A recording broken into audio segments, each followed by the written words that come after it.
Hi, this is Daniel Alpine, animation historian, and welcome to a new episode of Animation Memory Lane.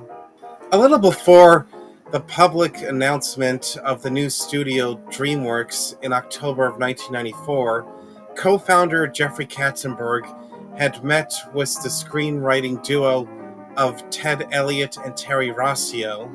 Before that, Jeffrey had brought in Ted and Terry to work on the story rewrites for Disney's 1992 hit Aladdin following the initial story meltdown in 1991. 2 years after its release, Jeffrey had handed the two this book to see if they could write a script for a new animated feature film for DreamWorks that would be set during the period of 1418 to 1620, which, if you know your history, was the era of discovery.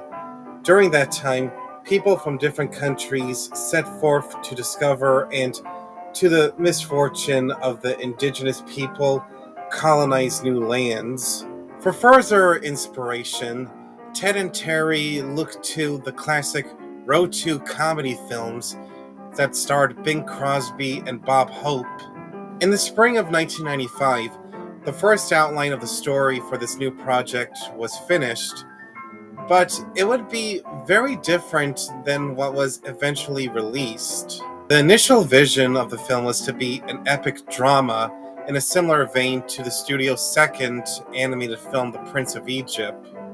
In the first version of this new project, the character of Miguel was a more scandalous character that kept coming back to life after being killed multiple times, that the tribe of the lost city of gold of El Dorado believed that he was a god. The initial ending would have also dealt with the destruction of the Aztec Empire at the hands of the Spanish conquistador Cortez. The filmmakers were initially aiming for a PG-13 rating because this version also featured, well, suggestive material. But soon Jeffrey Katzenberg thought that the studio's follow-up to their dark and dramatic Prince of Egypt should be a departure, in that The Road to El Dorado was reworked into a simpler adventure comedy.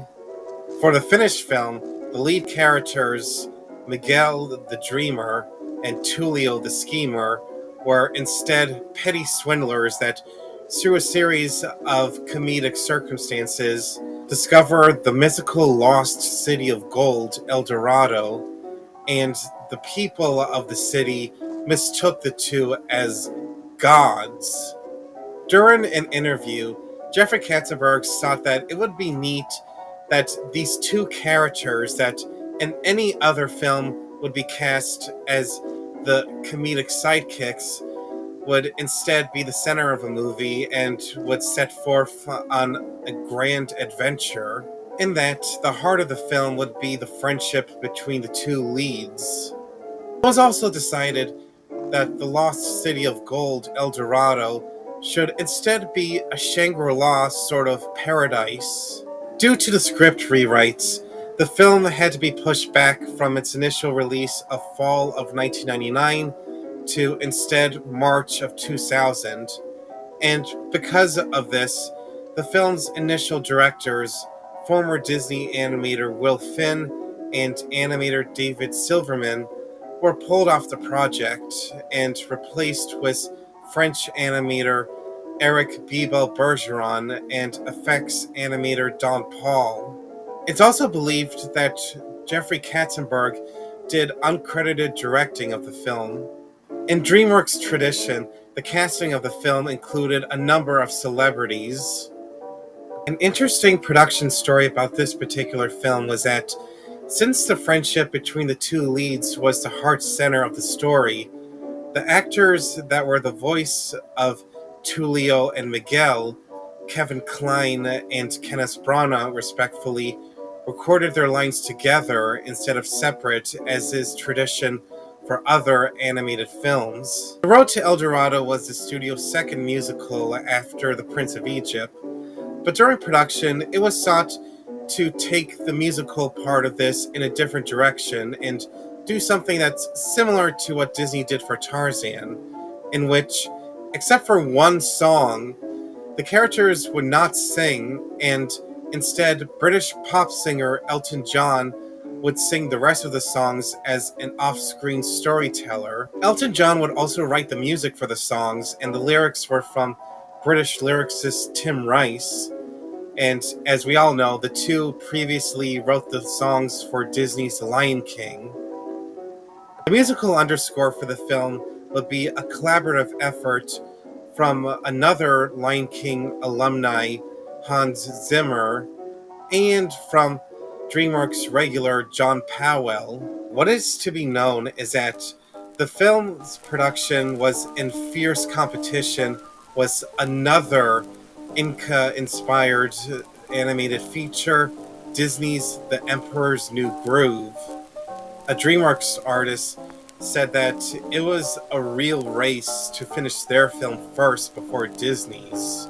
The Road to El Dorado was finally released on March 31st, 2000, but unfortunately, in contrast to the studio's previous two films, the critical reception was mixed because it was thought that the story and characters were rather standard, and it proved to be a box office bomb. So the studio's follow-up film in the summer that year, Chicken Run, was able to be a success. Still, The Road to El Dorado lost DreamWorks a considerable amount of money. This would be the unfortunate beginning of the end for DreamWorks 2D animated features.